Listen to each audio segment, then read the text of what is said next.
ഒരു 10-15 റിഡ്സ് ഉണ്ടല്ലോ. ഒക്കെ മാക്സിമം ലോൺ ഫുൾ ലോണിലെ റിഡ്സ് പറയാണ്ടല്ലേ. ഒക്കെ 25,000-20,000 ബാക്കിയൊക്കെ എല്ലാം ഇറക്കാനല്ലേ. 15 റിഡ്സ് ഫുൾ ലോൺ കയറാത്തുള്ളൂ. ബാക്കൊക്കെ full loan maximum full loan കയറ്റും. അപ്പൊ ഈ റിഡ്സ് ആയിരുന്നാല് ഇത് 2016 റിഡ്സ് ആണ്. ഇത് നമുക്ക് 2,85,000 രൂപ കൊടുക്കാം. 2,55 16 മോഡൽ തന്നെ ഉണ്ട് കേട്ടോ. ഓക്കെ. അതേപോലെ ഈ റിഡ്സ് ആണ്. ഇത് 2009 റിഡ്സ് ആണ്. പുതിയ പേപ്പറിൽ നമുക്ക് 2 രൂപ ചോദിക്കേണ്ട ചെറിയ മാറ്റം വരുത്തി കൊടുക്കാം. പുതിയ പേപ്പറിൽ 5 വർഷത്തിന് പുതിയ പേപ്പർ. ഓക്കെ. ഈ റിഡ്സ് ആണ്. ഇത് 2012 റിഡ്സ് ആണ്. ഇത് നമുക്ക് 2,60,000 രൂപ ചോദിക്കുന്നുണ്ട്. ചെറിയ മാറ്റം വരുത്തി കൊടുക്കാം. Full maximum loan full loan കയറും. 2015 റിഡ്സ് ആണ്. 16 രജിസ്റ്റർ ഉണ്ട് ഇത്. ഇത് നമുക്ക് 2,85,000 തന്നെ ചോദിക്കുന്നത്. ഇത് നമുക്ക് ഫുൾ ലോൺ 2012 മോഡൽ 13 രജിസ്റ്ററിലെ റിഡ്സ് ആണ്. ഇത് 2,85,000 രൂപ ചോദിക്കുന്നത്.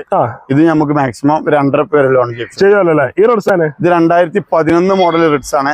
EXI ആണ് പെട്രോള്. ഇത് നമുക്കൊരു 2,15,000 ചോദിക്കുന്നുണ്ട്. ചെറിയ മാറ്റം വരുത്തി കൊടുക്കാം. 1.5 മോൾക്ക് ലോൺ കൊടുക്കും. ഇത് 2012 മോഡൽ റിഡ്സ് ആണ്.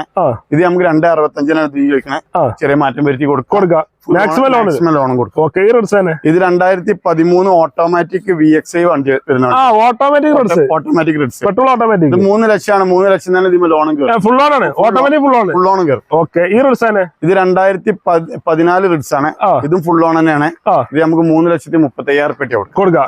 2011 മോഡൽ റിഡ്സ് ആണ്. ഇത് നമുക്ക് 2,40,000 ആണ്.